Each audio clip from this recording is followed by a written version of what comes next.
do you want me to present URBREATH, or are you already familiar with URBREATH, Christina?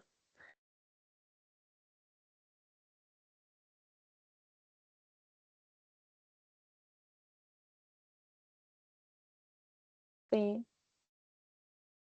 good morning. Hello. Good morning. Yeah. No, I'm familiar. I follow URBREATH since the beginning for Parma. Okay, cool. Thank you. Yeah, cool. Then I think I don't have to present URBREATH today. But let's start then. Yeah, so you see, so we're recording this session. So yeah, just so you know, and yeah, we'll share the recording publicly afterwards. So yeah. So welcome to today's webinar in the series Innovative Public Procurement in Action, Exploring Instruments for Urban Transformation. And today we'll explore the instrument Competitive Procedure with Negotiation. So my name is Sarah Nyberg and I will be your host today. And I'm a senior specialist in sustainable infrastructure and cities at the company South Pole. I'm a project manager and I'm mainly working on the EU-funded project URBREATH, which is about implementing nature-based solutions in 9 European cities and beyond. And yeah, I'm just checking the new joiners. I know they also know about URBREATH. So some housekeeping for the webinar. Please be muted unless you want to ask questions or contribute to the discussion after the presentation. And you can choose yourself if you want to have your camera on or off. It's nice to see some faces, to see if you're following along and to see your reactions. But since we're recording this session and we'll share it publicly afterwards, I understand if you might not want to have your camera on. So yeah, the objective of this webinar today is that you will learn about competitive procedure with negotiation. So it's a certain type of instrument for more innovative procurement. And then we'll discuss and have an exchange about it to learn from each other and how it can be applied. So the structure of the webinar is the following. So first I have this introduction and the context of today's webinar. Then we'll have a technical deep dive by Francesco Molinari to understand the instrument better. Then we have time for your questions and we'll make our best to respond to them. After that, we have an interactive part to discuss the pros, cons, and the relevance of the instrument for NBS procurement in cities. And then we'll finish with a summary, final remarks, and an outlook to the coming sessions. So yeah, so let's see. I'll check if there's something I want to show as part of my introduction about URBREATH, which you don't already know. No, I think you're familiar with URBREATH. I'll just make a recap about the so-called collaborative procurement framework. Which is the so talking about nature-based solutions, we need more of them. And one necessary step to implement nature-based solutions is the procurement of nature-based solutions. And there, as opposite to like the traditional ways and methods, the so-called collaborative procurement framework has many benefits. So I'll just share my screen to show it to you. So I suppose that you can see it now. Yeah. So the collaborative procurement framework for urban nature-based solutions has 3 parts. So the first part is the co-creation part. That's why it has the name like collaborative. You co-create, you collaborate. So it makes that it has a participatory design of NBS solutions. So you include different people and so stakeholders for the design. We have a really good example actually from Cluj-Napoca. I believe also, was it Tallinn or Kajani, where they have students who study architecture or something similar, who had as a student project to make a design of some parts of the NBS. The second point is that you include citizens and other stakeholders so that they can take better ownership. Because if you contribute to something, then you are more eager to keep it and take care of it afterwards. And the third point is that the public works together with the inhabitants or with companies instead of just buying something. So it's really about interactive way, and in URBREATH we also have so-called living labs, or local living labs, where we include citizens who give like inputs and feedback on the design or the different parts of the nature-based solutions. So then the second part is the procurement implementation and innovative approaches to procurement. And it's these 5 that we're going through in this webinar series. So the first session 2 weeks ago was a preliminary market consultation. Then last week we went through competitive dialogue. Today it's about competitive procedure with negotiation. And next time we'll go through innovation partnerships. And the last session will be about pre-commercial procurement. And then the third part of the framework is innovative approaches to financing. Because as you probably know, like procurement and financing is very closely connected. So some examples of innovative approaches to financing are highlighting returns and using it for proposals, then combining and bundling these NBS projects with commercially financeable sub-projects, then reducing costs in different ways. Can I ask someone to mute him or herself? I hear some background noise. And the fourth point is to combine sources and forms for innovative financing. So yeah, that was a short recap on the collaborative procurement framework. And with that said, I will hand it over to Francesco, who will go through the instrument of today. So yeah, I'll let you take over. So yeah. Thank you, Sarah. Good morning, everyone. I hope you can hear me fine. I'm starting to share my screen. Last time we had some issues. I hope they are overcome now. Yeah, we see it. Okay, so again, good morning. Thanks for having me here. This is already the third of this row of 5 webinars, and today's instrument of public procurement for innovation is the competitive procedure with negotiation.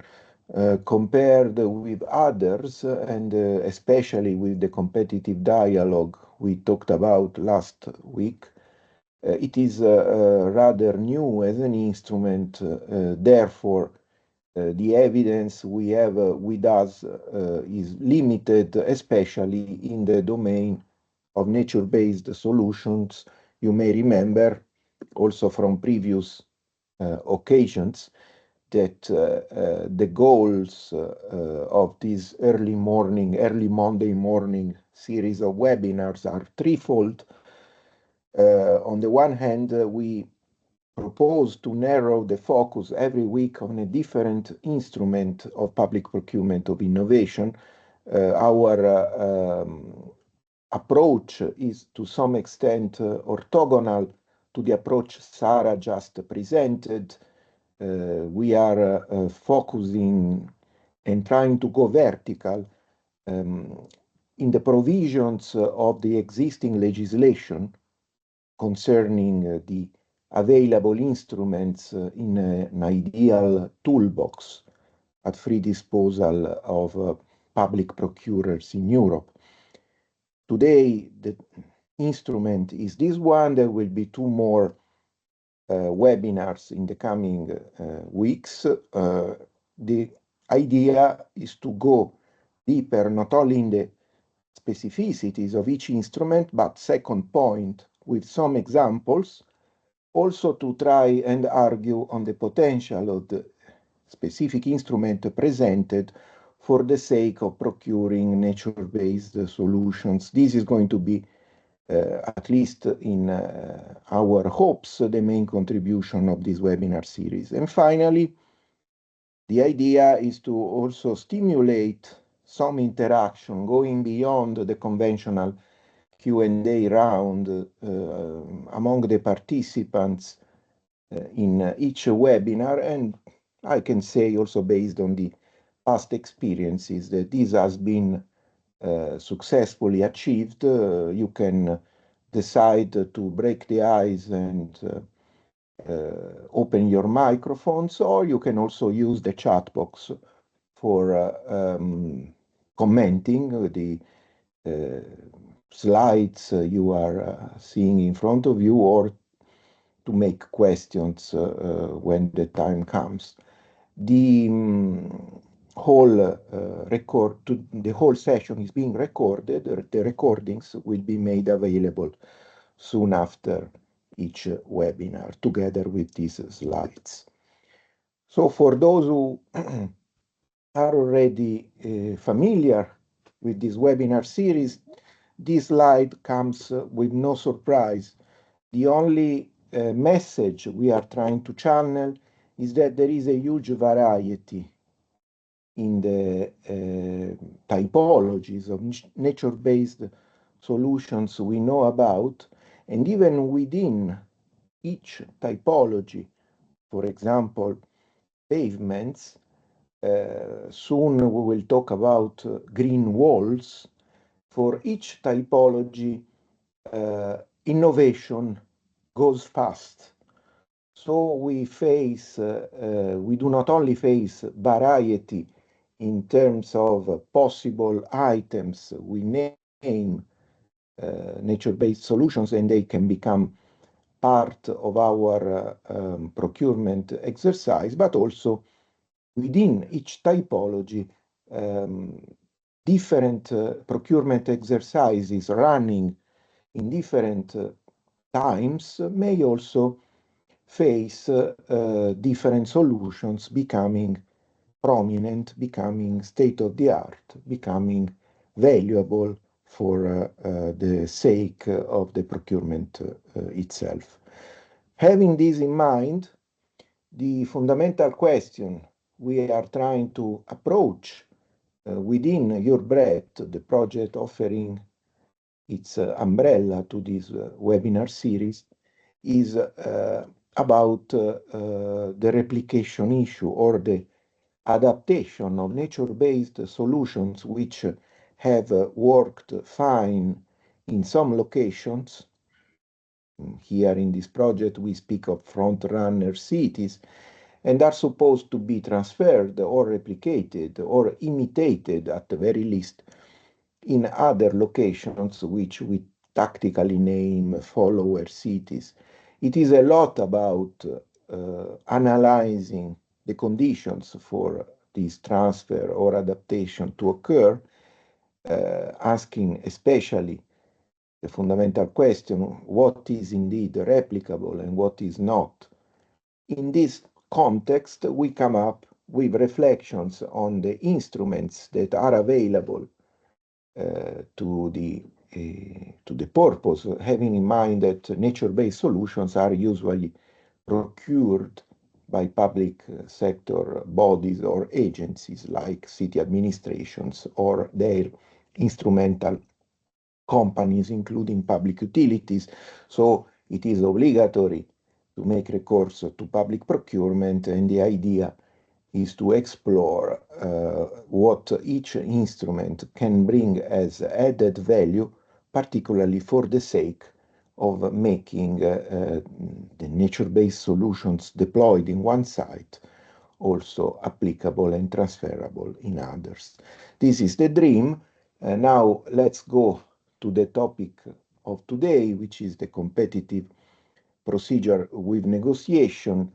Already from the picture that you can see on the left-hand side of this slide, and for the remaining part of this presentation, we will continuously compare the CPN instrument with the competitive dialogue, which was presented last time in the previous webinar last Monday.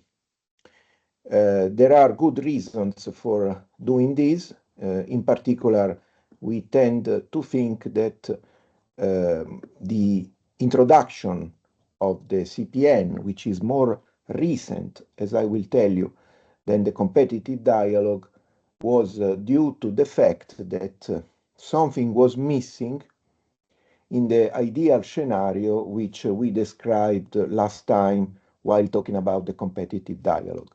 The scenario was, as the picture itself shows, a scenario where the procurer didn't have a clear idea of what solutions they were looking for. So the technical specifications for these solutions, including financial and legal parameters, were too difficult to conceive of, to design before the launch of the call for tender. So the competitive dialogue stepped in support of those situations where an interaction between the procurer and the prospective participants in the call for tender can be helpful in refining and defining better what these technical specifications can be about. So it is a process that interacts with the planning and the design of the purposes of a call for tender. Here in the competitive procedure with negotiation, we take distance from that case and we speak of situations where these technical specifications are more or less already available. I say more or less because the legislation leaves some margin for the revision of the initial specifications during the procedure, but basically if we want to keep the distance between the two instruments, we have to speak, as the slide does, of a situation where the procurer can define upfront what the technical, financial, and legal specifications of the solution are about. This means that, and of course, the terms mean a lot, no? Dialogue in one case, negotiation in another case. This means that the interaction between the procurer and the participants in the procedure, in the case of the competitive dialogue, it is a dialogue, therefore it can be considered as a pre-tender situation, something similar to the first block that Sarah was presenting earlier.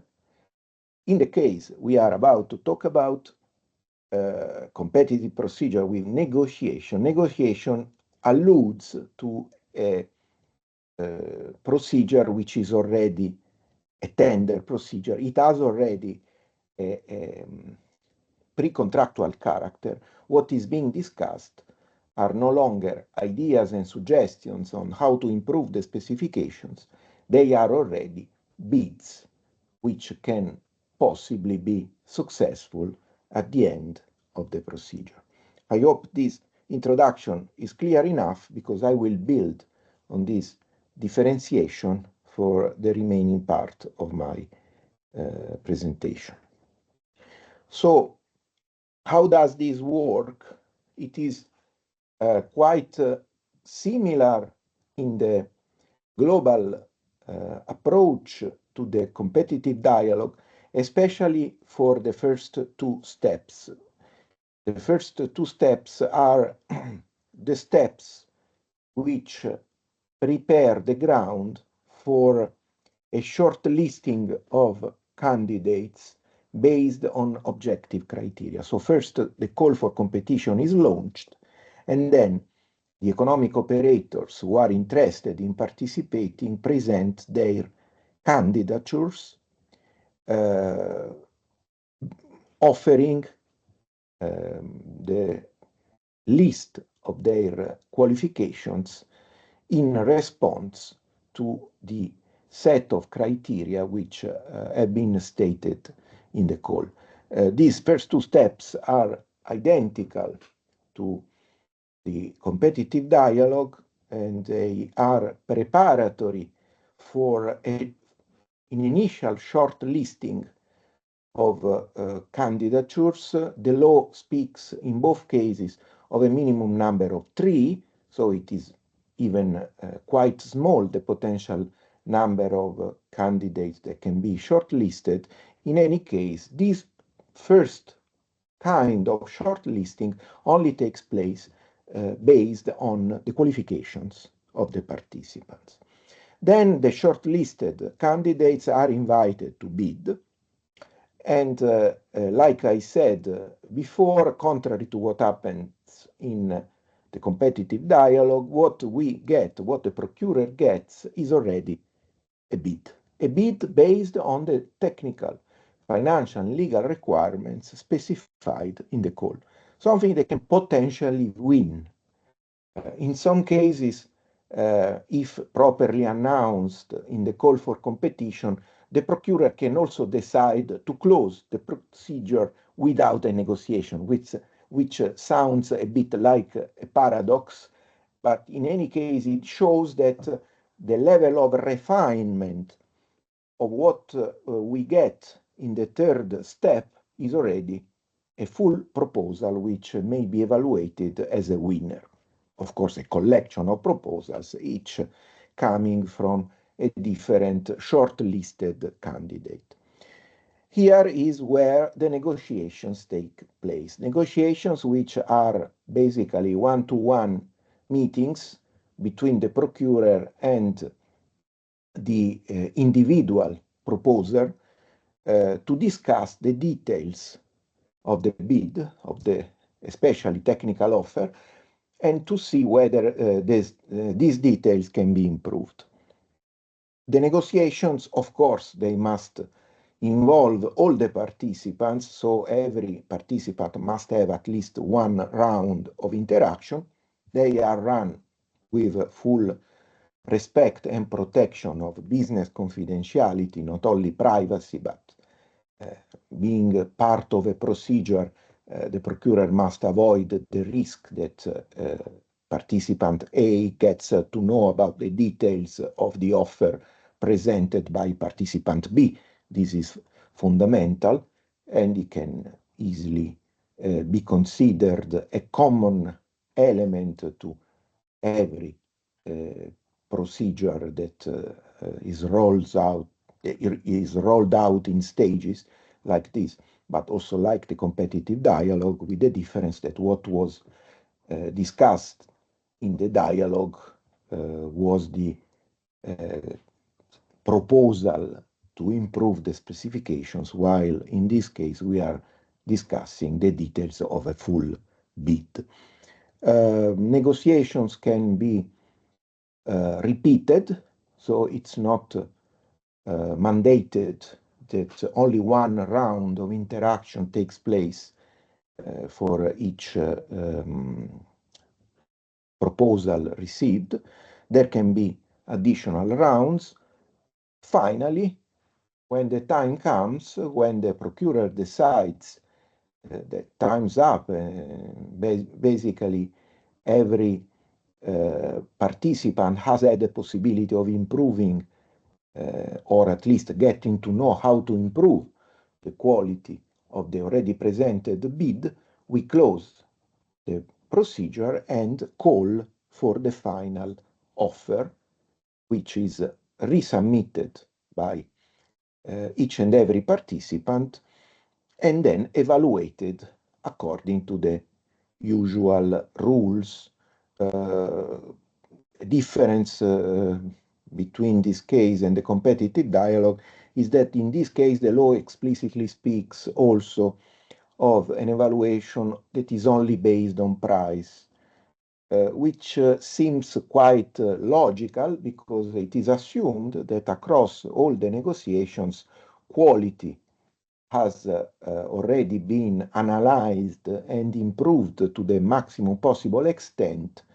What can be considered to be the differentiator of all the proposals is price, or can be considered to be price.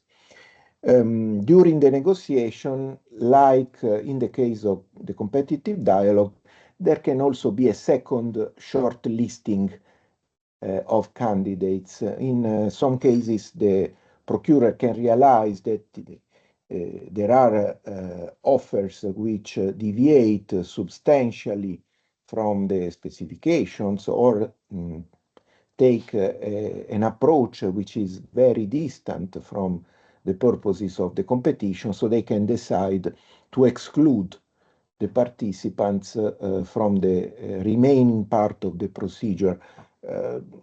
It can be a controversial decision. I don't expect this to be very frequently adopted. Nevertheless, it can save time to all parties involved, and so it can also be achieved in a way that doesn't create the conditions for future litigation. In any case, the idea is that the negotiation is activated and finalized within the framework of the existing specifications, and especially the minimum requirements and the award criteria, which are clearly stated in the call for competition already in stage 1, and they cannot be modified during the phase, while during the negotiation there can be adjustments to peripheral parts of the specifications based on the outcomes of the interaction. So we used to say that the competitive dialogue was in some way connecting the tendering with the planning phase. Can it be repeated, the same statement, with the competitive procedure with negotiation? We have this list of elements I already mentioned. There is indeed the launch of a competition with a contract notice, which makes us reflect on the tendering nature of this instrument. Negotiation is used to improve the quality of received initial bids, so we are in the tendering phase. There is no new planning, only a second and possibly third submission of revised bids. Evaluation can be done based on value for money or just minimum price.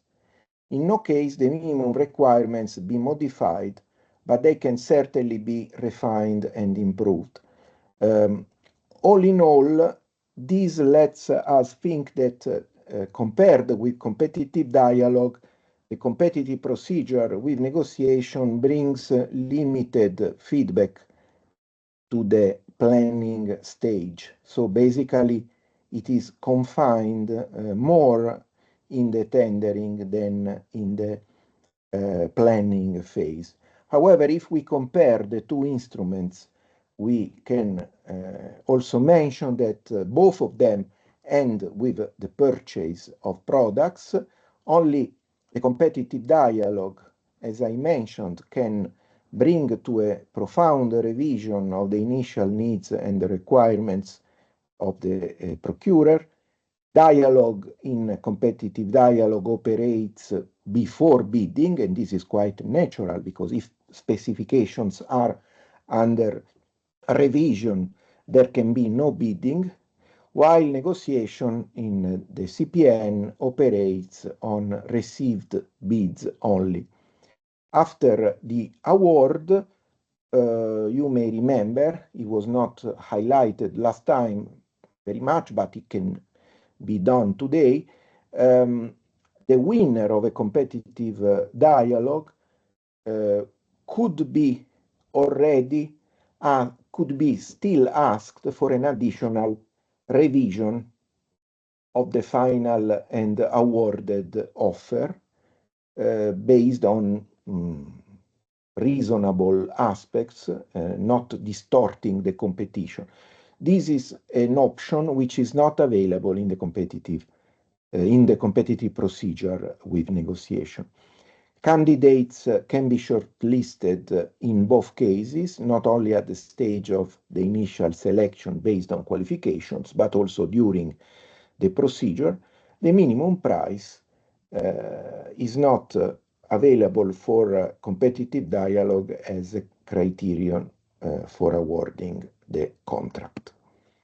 If we compare this with the preliminary market consultation, which is the instrument we presented first in this webinar series, we can reflect and say that, okay, preliminary market consultations stay confined within the planning phase, as the additional picture in the bottom left part of the slide displays. They never finalize with a purchase. Their goal is to clarify to the procurer what the market has to bring in terms of novelty, innovation, opportunities before a call for tender is not only launched, but even drafted for the first time. So we can say that a preliminary market consultation could be considered a complementary instrument for the tool we are talking about today, the CPN, probably not for the competitive dialogue, which has more embedded elements of revision of the initial specifications, and therefore it can considered as a substitute to some extent of the preliminary market consultation. Of course, the PMC never shortlists the participants, quite the opposite. The principle of inclusiveness is one of the main elements of a PMC. Anyway, all the procedures that are displayed in this slide must respect transparency, inclusiveness, parity of treatment, the general principles of procurement law, and attention must be paid to issues of business confidentiality.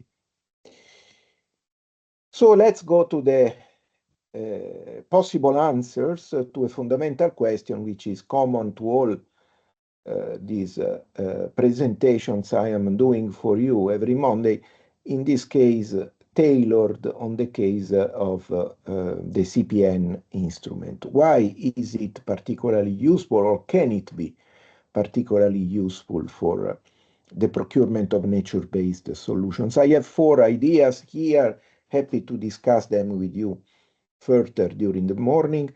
The first idea is about capacity to develop tailored or bespoke solutions.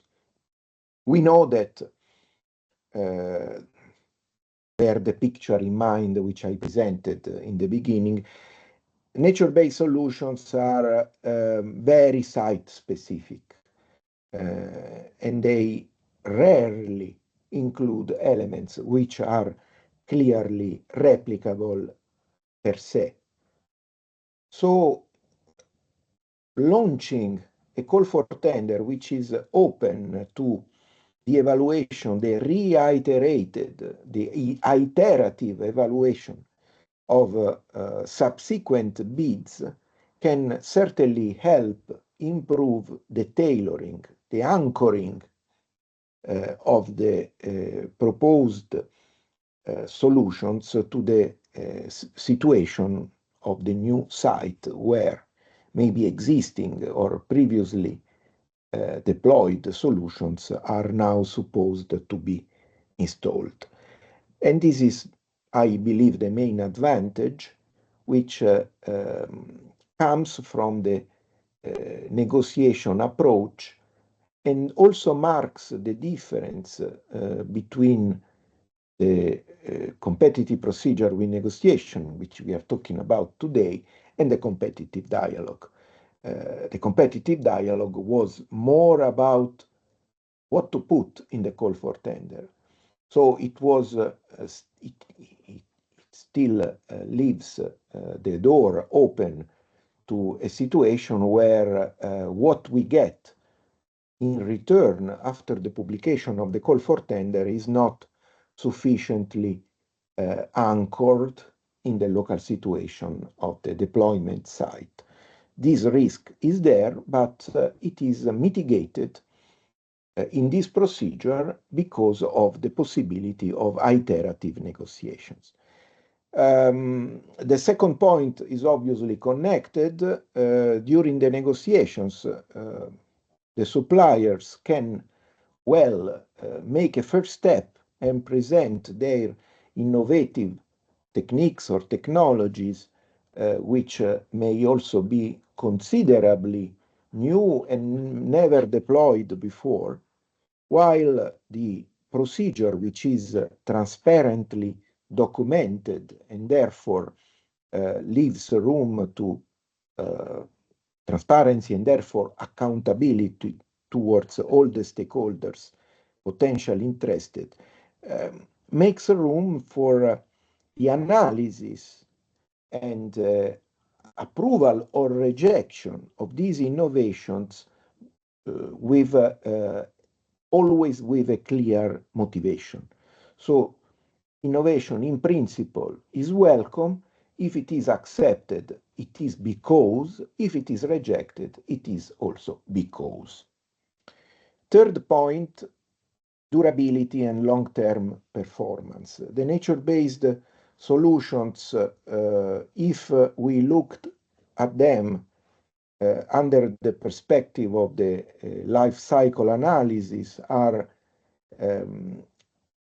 bearing with them not only the immediate costs of deployment, but also the costs of maintenance across time, and in some cases, replacement or substitution after a certain period of time.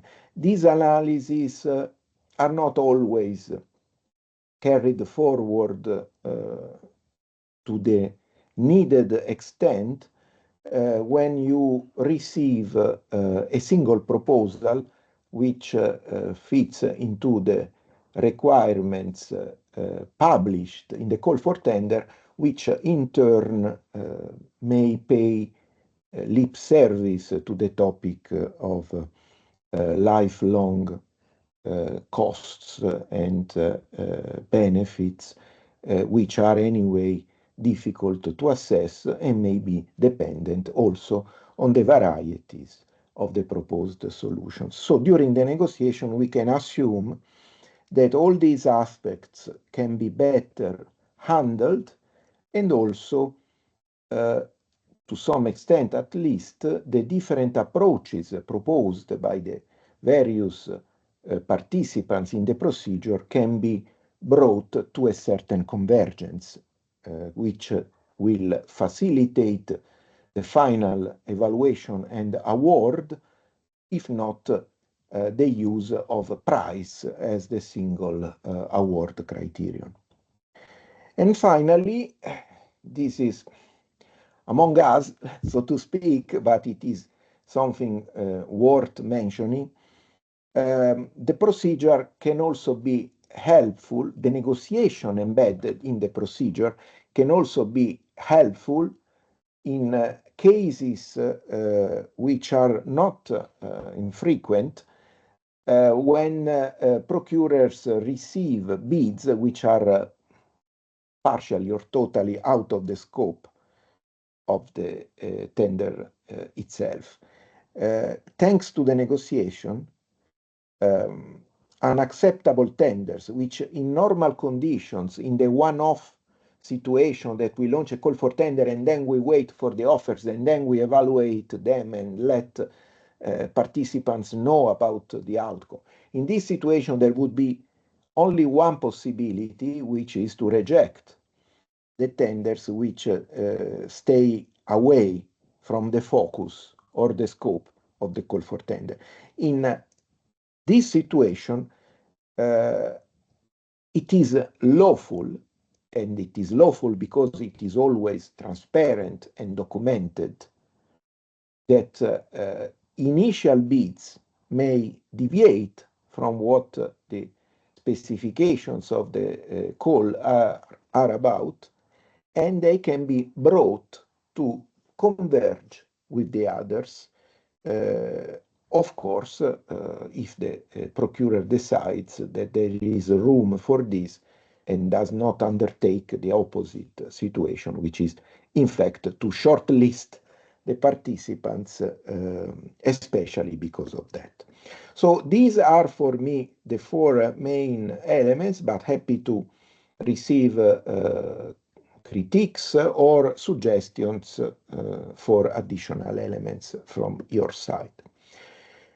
As I was mentioning in the introduction, the CPN did not exist yet when the 2004 directive on public procurement was launched, was approved. Initially, it is documented that competitive dialogue, not the CPN, which did not exist, had an incredible boom with more than 3,000 cases in the first 5 years of its lifetime. But then something went wrong, or at least the legislator realized that something was missing, and therefore the CPN was introduced in the 2014 directive, and now, of course, it has been adopted in all national legislations of the member states.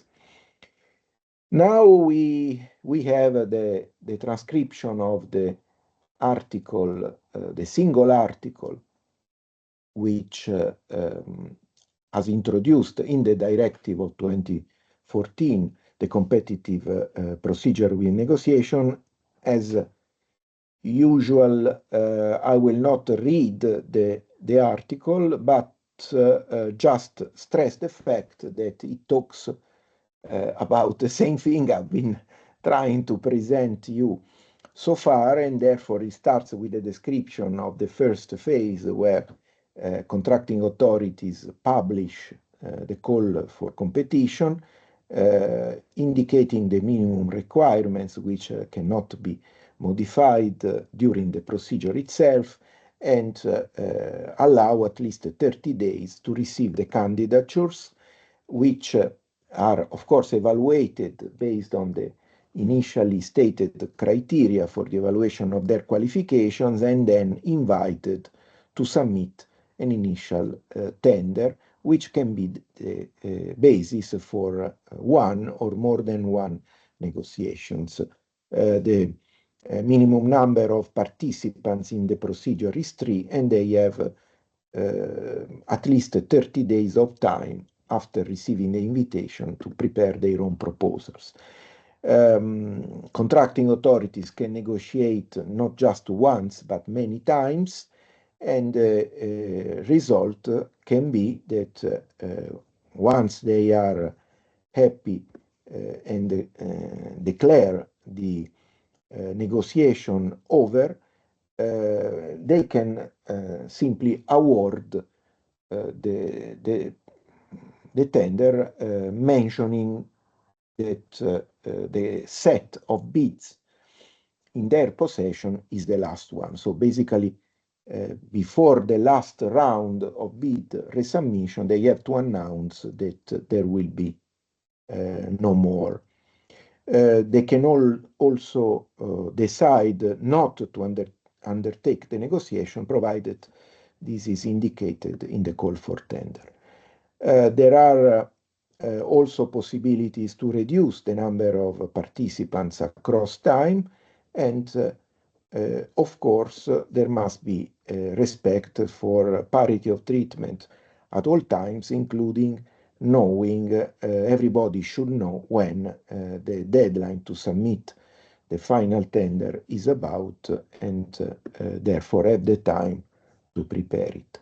During the negotiations, equal treatment must be preserved, ensured, no discrimination, and also protection of confidential information. There is a part of this article in squared brackets, which I omitted, but it's relevant to mention that what the law considers confidential information is not the entirety of the contents of a proposal, but only those aspects which are explicitly identified with reason as confidential in the proposal itself. And this is important to bear in mind in all the cases where there is conflict of interpretation between transparency and confidentiality requirements. Now in this slide, I am putting in a different way the timing of the competitive procedure with negotiation compared with the timing of competitive dialogue. Now, it should be relatively clear that in the competitive dialogue, after the selection of the participants, at least 3, the dialogue precedes the submission of tenders, while in the case of the CPN, we have immediately the submission of bids, which can be further negotiated and then assessed. For comparison, both the competitive procedure with negotiation and the competitive dialogue are so-called restricted procedures, meaning that they have this two-step or multi-stage nature. The difference with any other restricted procedure is completely due to the lack of any dialogue or negotiation. So participants who are invited to submit a bid, they simply present a bid which is assessed, and that's all.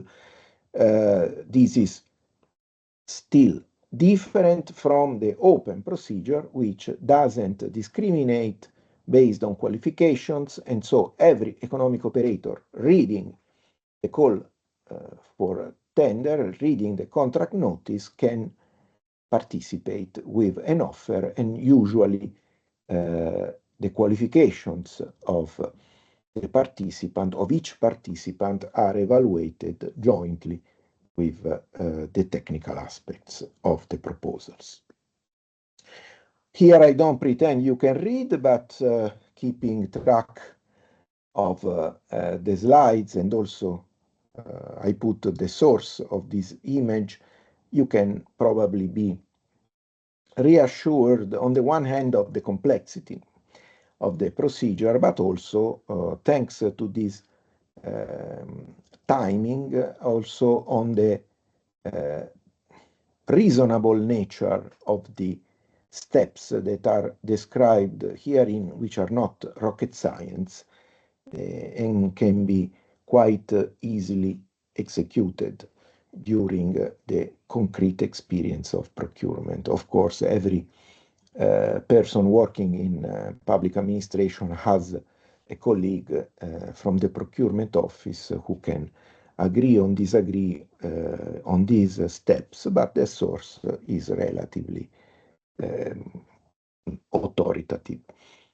So to summarize and come to the end of this presentation, there are some pros and cons which are worth mentioning, also thinking again of the competitive dialogue.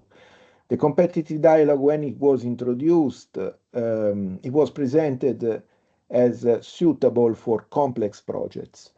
We can repeat the statement here, certainly at least to the extent that nature-based solution projects are complex or can be considered as complex projects, the CPN is, like the CD, a suitable instrument, provided, in this case, that the procurer has better clarity on the specifications of the solutions that is being procured.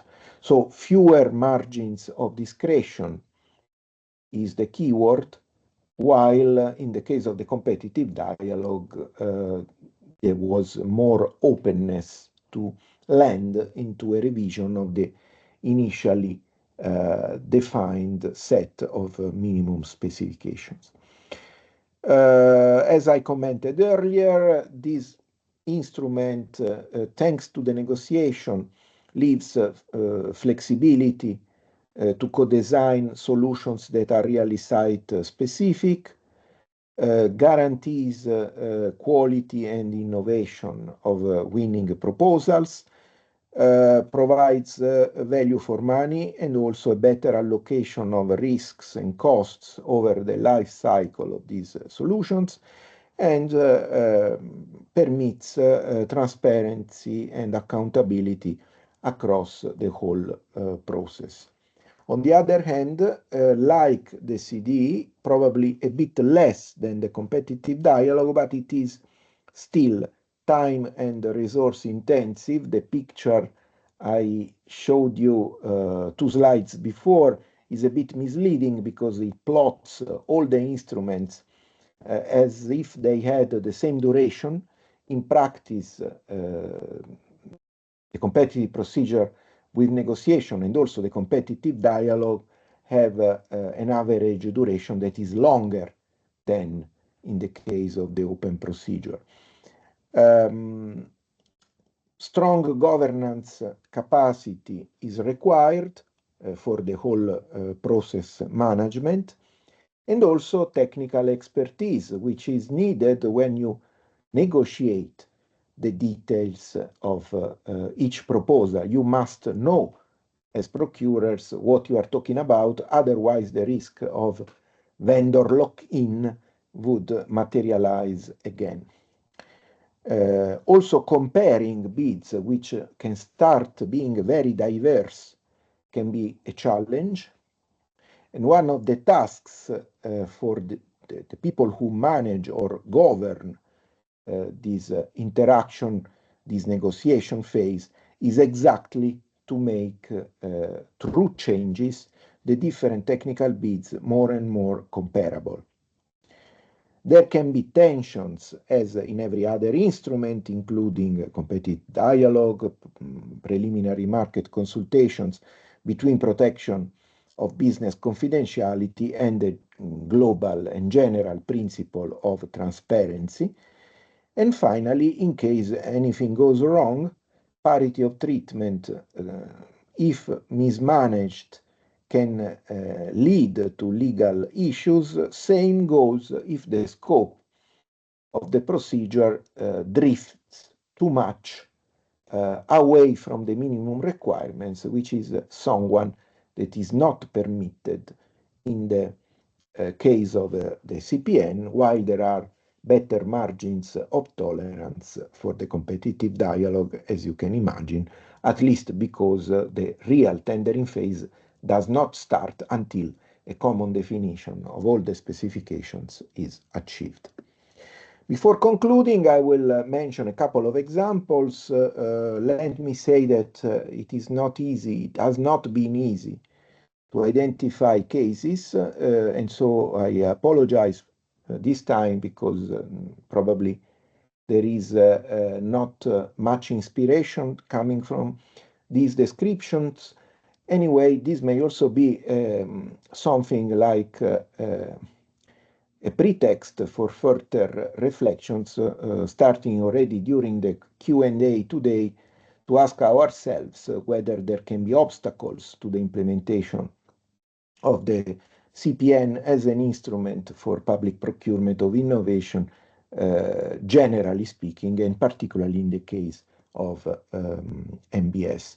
This example comes from Turin. It is concerning green walls. As you can see in the pictures, there have been 2 installations, one outdoor and the other indoor. Here the point is that vertical gardens, or in the case of the adopted innovation, removable tray systems, are new as technologies, and at least at the time of this procurement, never tested before or insufficiently well tested. So the interaction was aimed at discussing with prospective procurers, 4 of them, if I remember well, the way these innovations might be adapted to the case, to the needs and the requirements which were on purpose specified, if not in a vague fashion, let's say in a loose way, giving more emphasis on the functionalities than the technical specifications. So with these margins of flexibility, the procedure went well, and it was finalized also in a reasonably short time, considering the COVID-19 break, which unfortunately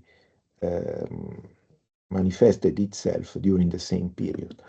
The other case is ongoing. It is coming from Southeast London. There is a huge intervention that is, like I said, ongoing. Part of it has become the focus of a pilot case under the Horizon 2020 project named Clever Cities.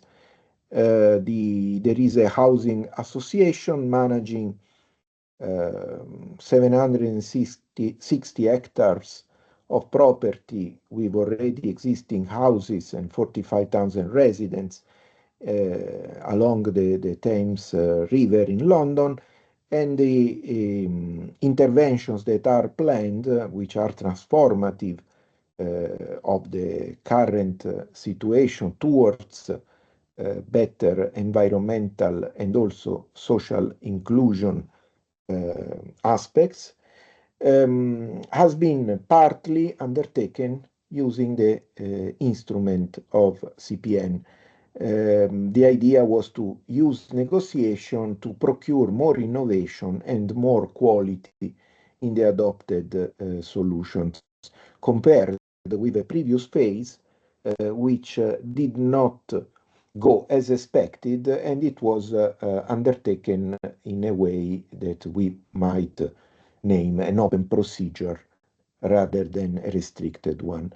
Therefore, the intervention and the instrument adopted has produced, as it can be quite easily imagined, a higher number of submissions and therefore more options to choose from and negotiate with from the point of view of the public procurer, in this case, public-private or not-for-profit association.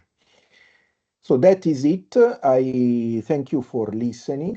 I'm stopping to receive your questions here, like I said, both using the chat box or breaking the ice and breaking the silence to come back to me. Feel free, and I pass the floor back to Sarah with thanks for listening. Thank you. Yeah, and thank you very much for your presentation, Francesco. I think all of us have learned something today, and yeah, it was very, very detailed and really good to show the comparisons towards the instruments you've already presented in the last weeks. I think that was really good. So yeah, I mean, just repeating what Francesco said, if anyone has any questions or also comments, reflections, remarks, feel free to share them. And yeah, thank you for joining. I understand if people have meetings now. Yeah, anyone, any questions, comments?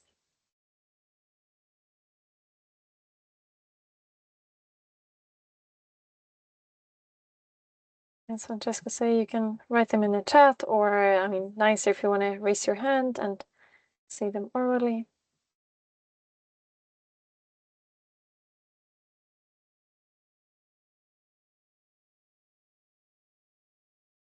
Or maybe everything was crystal clear. Or we're overloaded with information, so we don't know where to start to ask. Or it is the Monday morning effect. Yeah. No worries. I mean, if someone comes up with something, a question or comment later, just let us know. Otherwise, we can move to the discussion. Yeah. So yeah, So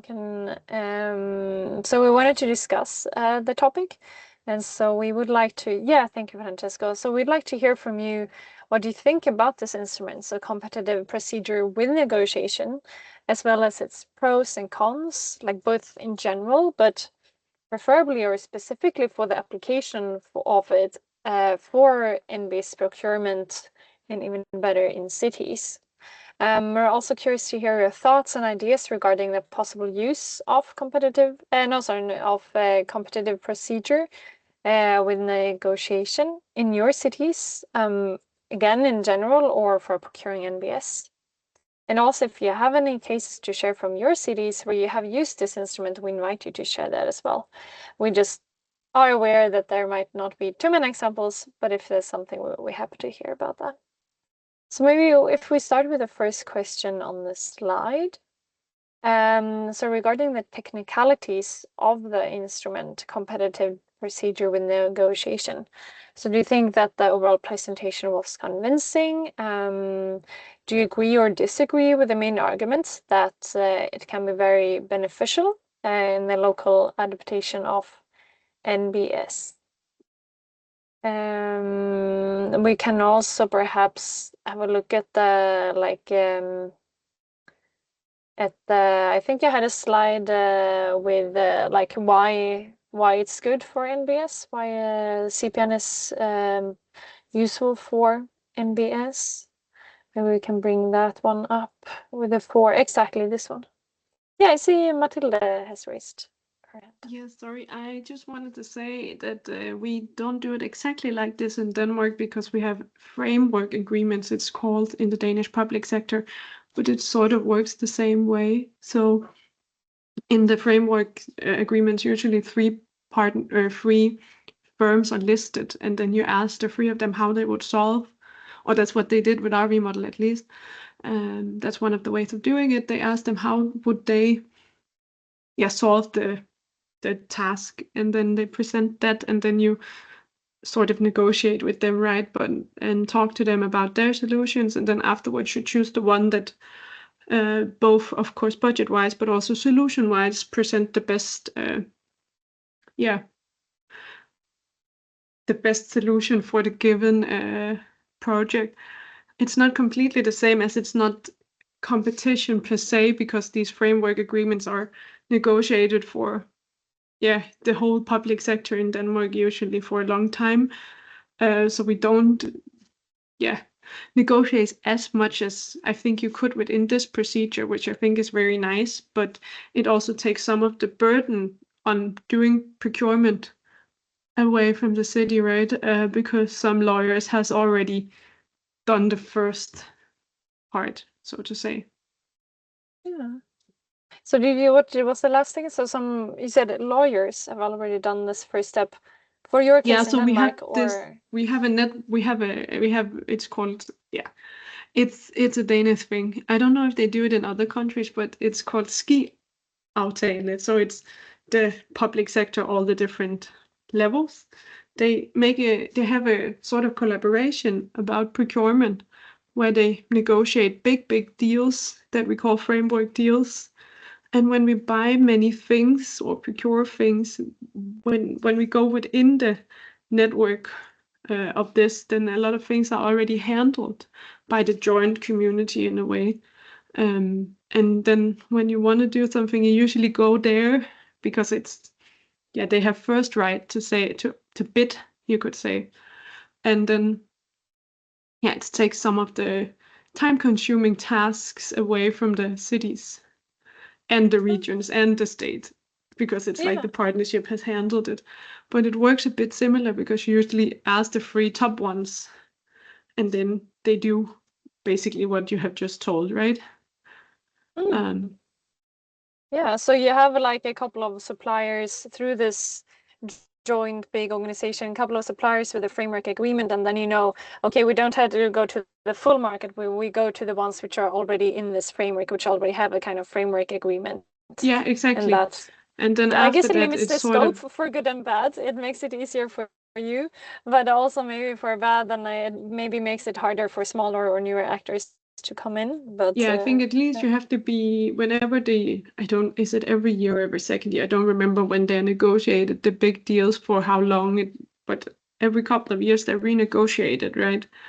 And then you, of course, as a supplier, have to be very awake and be able to give a good bid, because else you will sort of be out. But it's only on things that these big framework agreements only works on certain things. So it's not for everything. But as soon as there is an agreement, you have to abide to the policy. So you cannot, unless they can't deliver something, then you cannot sort of go outside. Then you have to have a really good reason, usually legally also, right? It's not just we don't like the solution. yeah. But I mean, it works very well in the Danish context. Yeah, I mean, it's also been around for many years in Denmark, so we are just used to that as the way of doing it. Yeah, cool. Thanks for sharing. I don't know, Francesca, if you have any thoughts or comments on this. The framework agreement is very well known as an instrument. Normally, what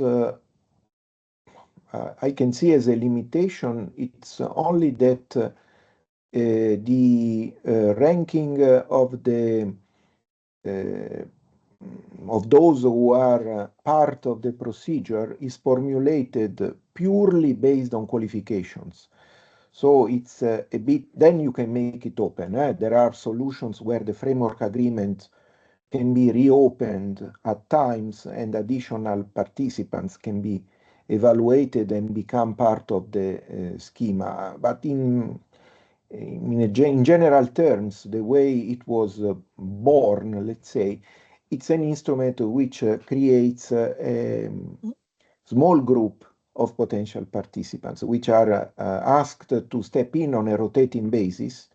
There are some rules, they change from instrument to instrument. One rule can be the first in the ranking is offered the possibility, and then if they say no, we go to the following one, and so on and so forth. So it is very convenient for sure, as Matilde said, because it lowers the burden for peripheral administrations because there is one single entity, a ministry in the Danish case, that handles the whole procedure. But from the point of view of effectiveness, there is probably a gap, which can also be a time gap, because when the ranking is formed, it can be this year, but when the need materializes, it can be next year or the following year. And in the meantime, like I said, innovation makes progress, and it depends very much on luck. If the suppliers who are enrolled in this schema are still those keeping the competitive advantage in 1 year time, in 2 years time, in 3 years time, to make the best possible offer. But of course, these are known issues. I'm not saying that the instrument is not good. Probably in the schemas that are currently in use, there are provisions, including, like I mentioned, the possibility of reopening the schema at a later stage. In practice, this includes the negotiation of received offers, as Matilde was saying, which is the main and most evident benefit of CPN in my description. So Matilde is perfectly right in saying that when the time comes, supposing that the invited participants in the negotiation are the best possible suppliers, assuming this for granted, then the advantage operates of being able to improve the quality of received bids thanks to the negotiation. So in that sense, it is an instrument which operates according to the same vision or philosophy of the one we are discussing today. Yeah, very cool. Thank you again. Thank you again for sharing, Matilda, and thank you for your comments, Francesco. Does anyone else have any like general comments, want to share example, or maybe starting specifically here with if you're kind of convinced that CPN can be used and especially good for invoice procurement, or if you think that no, there might be some problems. We can also otherwise go to the pros and cons slide. Yeah, thank you.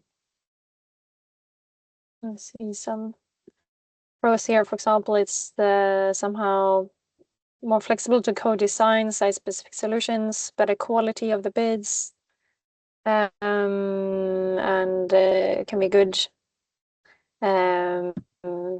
Yeah, especially if you know a bit more the finance and legal and technical specifications. But yeah, we also see some cons, of course. It needs resources. You need to know how to do this process, and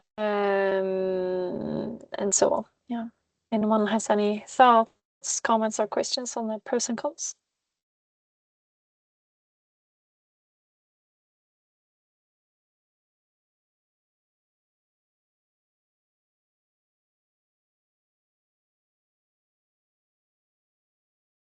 Give you a few seconds, but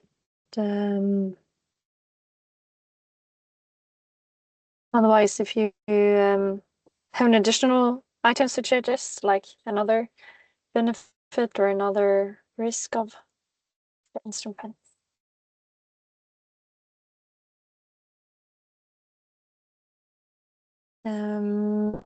Otherwise, we can go to the third discussion point, which is also if someone else has the personal experience to share. And so we had Matilda just shared now before she needs to leave, but otherwise, if someone else has a similar example, ideally, of course, of the use of NBS in cities, but it can be in other contexts as well. So how did it go using the competitive procedure with negotiation? How did it go? Did it go as planned? Did you have any challenges? If so, how did you overcome them? Would you recommend other cities to do it? Yeah. So what do you think about the viability of this instrument?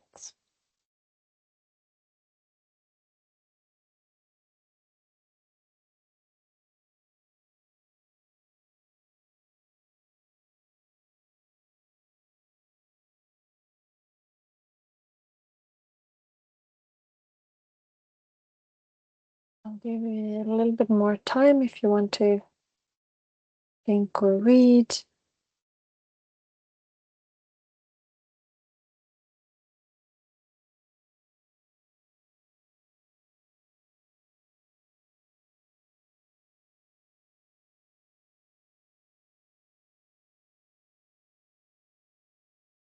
Well, maybe if not, then maybe we're starting to close it slowly. So I can start by giving a bit of a summary of at least the insights I got and the key takeaways I have. So we learned what competitive procedure with negotiation is. We also know it's a more recent instrument than competitive dialogue, so only exists since around 2014, while the competitive dialogue existed already since 2004. We learned that competitive procedure with negotiation is useful if it's possible to prepare the technical specifications for the final products and the financial and legal parameters are known, so before the call of tender. And it allows the buyer to enter a structured negotiation with shortlisted bidders to clarify, develop, and refine their initial bids before inviting them to present the final offer. So also learn a bit how it works. So the process, you have a contract notice, then you have negotiation to improve the quality of the received initial bids. We heard that negotiations can be repeated, so more than one round.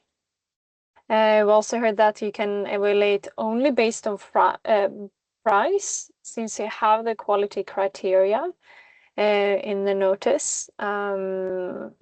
And it is possible to exclude participants from the remaining part of the procedure, and then that can save time to all parties involved. And that can reduce the risk of future litigation as well. Then we got a comparison to competitive dialogue and the first instrument as well, preliminary market consultation, and saw that, for example, PMC is only in the beginning, in the planning stage. So you can combine PMC with competitive procedure for negotiation, but you cannot combine competitive dialogue with competitive procedure with negotiation. And then, yeah, we learned why CPEN is useful for procurement, which we just had a look again at just before. And yeah, Francesco went through a bit the articles. For example, there I noted that they get 30 days, the participants. There's a parity of treatment at all times. And it's important with equal treatment, like no discrimination, and protection of confidential information, like the specific confidential information. Also heard about the pros and cons. And then we got some examples first from Italy, where a call for tender focused on the flexible or functionality rather than on technical specifications, and an example from Southeast London in the UK. So yeah, that was a bit of a summary what we learned today. Francesco, do you want to say any final words from your side before I close today's webinar? No, just as a reminder, we will meet again in 1 week, and we will start perceiving the transition between an approach to buying state-of-the-art nature-based solutions, which is common to the two instruments described until today, and a new approach which tries to profoundly innovate and therefore looks for solutions that are not yet in the state of the art and therefore require a period of prototyping and or experimentation to refine their characteristics and transform the prototypes into products. The transition between buying innovative solutions in the state of the art and buying innovative solutions that are not yet in the state of the art will be described and hopefully will become clearer in the two coming and last webinars, which are scheduled on innovation partnership next week and on pre-commercial procurement on the conclusive date of Monday, the 27th of October. Yeah, exactly. Great. Yeah. Also from my side, I really hope you want to join the coming webinars as well to learn about the other innovative approaches to procurement, and feel free to continue to share this invite with your colleagues or just on LinkedIn, with your network, with other people working with procurement, or working with NBS or something in that area. And so again, I can copy in the link to where you have more information to join the meeting. I'm posting it in the chat. So this is the external link. You can share it with anyone. And yeah, we're also, again, as we said earlier, we're happy to connect and collaborate with you. Yeah, if you're not already in contact with us through the URBREATH Consortium, even though I think most of the people who are in this session, you are in URBREATH. But here are our email addresses. And yeah, just give me a chance if someone wants to say or ask last question. If someone has something they come up with, something they want to say or ask. In last seconds. No, if not, then yeah, I'm just thank you all again for joining. I wish you a good start of your week, and I hopefully see you next week, Monday. Thank you very much. Have a nice day. Thank you. Bye-bye. Bye-bye. Bye. Bye.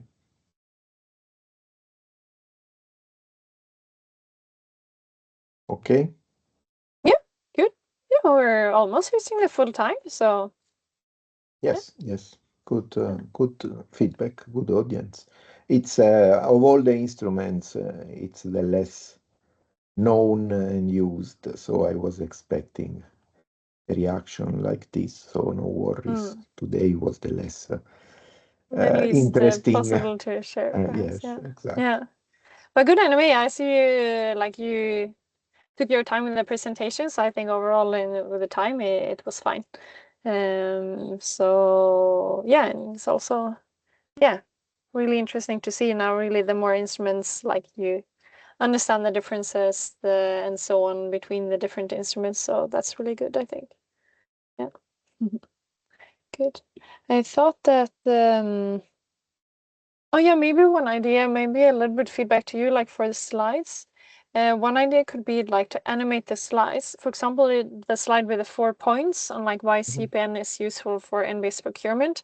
There was quite a lot of text on the slide and at the same time. So maybe if you know how to like do the animations, like click one. So in the beginning we only see number 1 and then you click and then we see number 2. Because if you have a similar slide in the next time, maybe that can be good to animate those things and you see just like one thing at a time. And That's a just good a tip. advice. Yes. Yeah. Good. And otherwise, was there something more? Yeah, I also had an idea.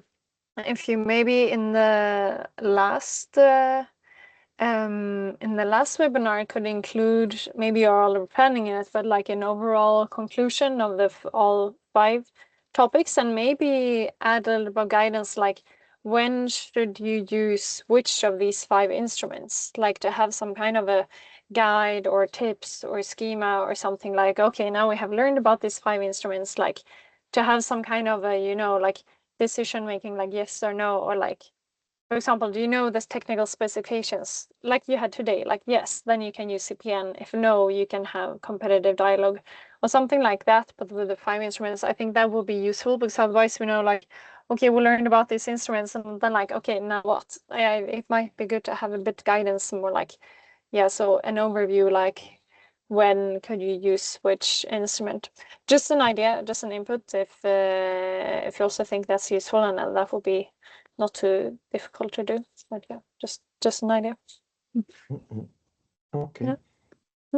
What Good. about next Monday? Are you still busy with your trip? And Exactly. So so my now we're idea. still recording this anyway. I think people would not watch the recording anymore anyway. But exactly, yeah. But Beatrice, she can step in and do the moderation in the end. So I mean, I will meet her. Yeah, are you coming to Tallinn, by the way, as well? No, I'm not. I'm Or not not? coming. No. Okay, no. But then I can coordinate with Beatrice in Tallinn regarding the moderation. I can share my script with her so she can do just like they just see what I did. But I can still open the webinar and do the introduction, but then she would do like moderate the Q&A, the discussion in the end.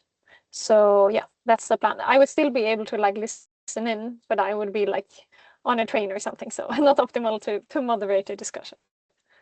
Yeah.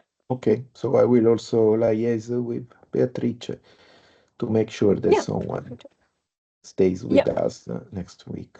Okay. Absolutely. Yeah, you can do that from your side as well. Perfect. Good. So Yeah. thanks very much again, and we will then meet again on the last Monday of this series. Yeah, or we have 2 more. Well, yeah. Yeah, but next time you are not joining, right? In the beginning, I will. In the beginning you will. Okay. Yeah, I can moderate in the beginning, but then Beatrice will take over the Q&A and discussion. I see. Okay. Yeah. Even better. So let's meet again next week. I will send you the slides as usual in advance. Short notice, but in advance. It's okay. Better late than never.